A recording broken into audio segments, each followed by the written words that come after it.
अस्सलाम वालेकुम मेरे सोने सोने चांद वर्गे व्यूवर्स, आपका किचन में खुशामदीद। मुझे लाइक करना, सब्सक्राइब करना और कमेंट करना मत भूलिएगा।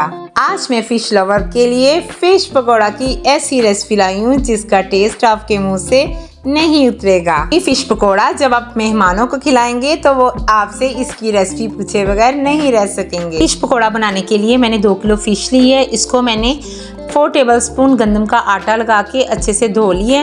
अब मैंने इसके ऊपर 4 टेबलस्पून लेमन और 1 टेबलस्पून देसी लहसुन, जिसको मैंने पेस्ट बना लिया था, उसको अच्छे से इस पे लगा दिए और मैंने इसको आधे घंटे के लिए ऐसे ही फ़िश को रख दिया।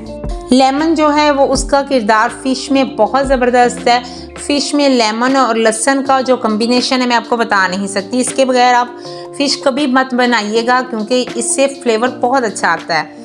अच्छा जी, अच्छे से इस पर कोटिंग करके मैंने इसको आधे पौने घंटे के लिए रख दिया था कवर करके। अब इसके मसाले की तरफ आते हैं। फ़िश पकौड़ा बनाने के लिए मैंने 1 टेबलस्पून सुरख मिर्च, 1 टीस्पून हल्दी, हाफ टी स्पून नमक, 1 टीस्पून कुटी मिर्च, 1 टीस्पून भुना ज़ीरा, 1 टेबलस्पून गरम मसाला, 1 टीस्पून अजवाइन, 1 टेबलस्पून मेथी, 4 टेबलस्पून खुश्क धनिया, 1 टीस्पून काली मिर्चें, और मैंने इन सबको अच्छे से मिक्स कर लिया था। अब मैंने इन मसालों को फ़िश पे लगाना है और पहले मैंने एक साइड पे ये सारे मसाले लगाने हैं ताकि अच्छे से ये मिक्सअप हो जाएं। इनसे फ्लेवर जो फ़िश का है वो बहुत ज़बरदस्त आता है। अच्छा, ड्राई जो खुश्क धनिया है वो हमने इसलिए लिया कि खुश्क धनिया हमने ज़्यादा इसलिए लिया कि जब वो इसके ऊपर लगता है, जब फ़िश फ्राई होती है तो एक तो उसका टेस्ट बहुत ज़बरदस्त आता है, दूसरा फ़िश के ऊपर खूबसूरती बहुत ज़बरदस्त आती है। अच्छा जी, सारा मसाला हमने इसके ऊपर लगा लिया फ़िश के ऊपर। अब हमने इसको सीलिंग रैप से कवर कर देना है और इसको मैंने ओवरनाइट रख देना है। जब आप फ़िश को सारी रात रखते हैं तो यकीन करें कि इसका टेस्ट बहुत ही ज़बरदस्त आता है और मसाले भी जो है ना फ़िश के अंदर तक रच जाते हैं। अब ये हमारी फ़िश को तकरीबन 12 घंटे हो गए हैं मैरिनेट किए हुए। अब मैं एक खुला बर्तन लूँगी जिसके अंदर मैंने 8 टेबलस्पून मैंने इसके अंदर बेसन ऐड किया है और 4 टेबलस्पून मैंने इसके अंदर कॉर्नफ्लोर ऐड किया है। कॉर्नफ्लोर का ऐड करने का मकसद यही होता है कि ये जो हमारी फ़िश है वो थोड़ी सी ऊपर से क्रिस्पी हो जाती है। अब मैंने इसके अंदर 1 टीस्पून फूड कलर ऐड किया है, 2 टेबलस्पून मैंने इसके अंदर सोया सॉस ऐड किया है। सोया सॉस से फ्लेवर बहुत अच्छा होता है।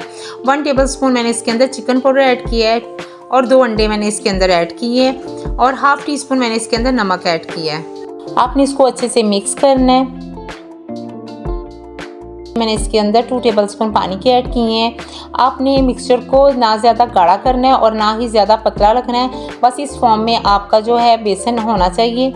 अच्छा जी, अब मैंने इसके अंदर फ़िश को ऐड किया है और इसको दोनों तरफ से मैंने बेसन लगा दिया है।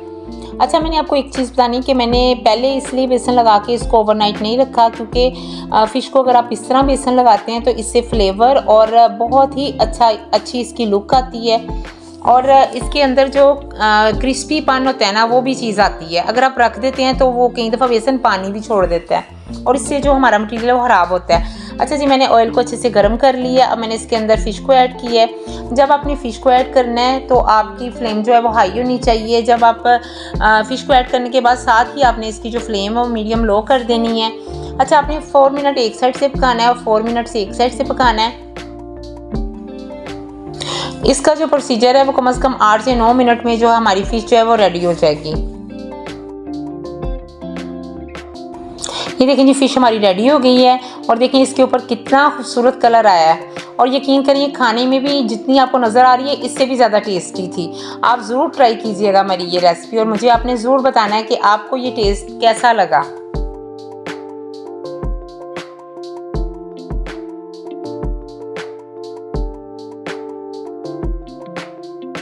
सारी फ़िश हमारी फ्राई हो चुकी है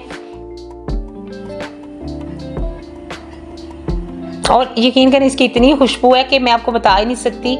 मेरा पूरा जो घर है इसकी खुशबू से महक गया है। अब मैं आपको इसको तोड़ के दिखाती हूँ और देखें ये अंदर से कितनी ज़बरदस्त कुक हुई है और बहुत ही मज़े की फ़िश बनी थी।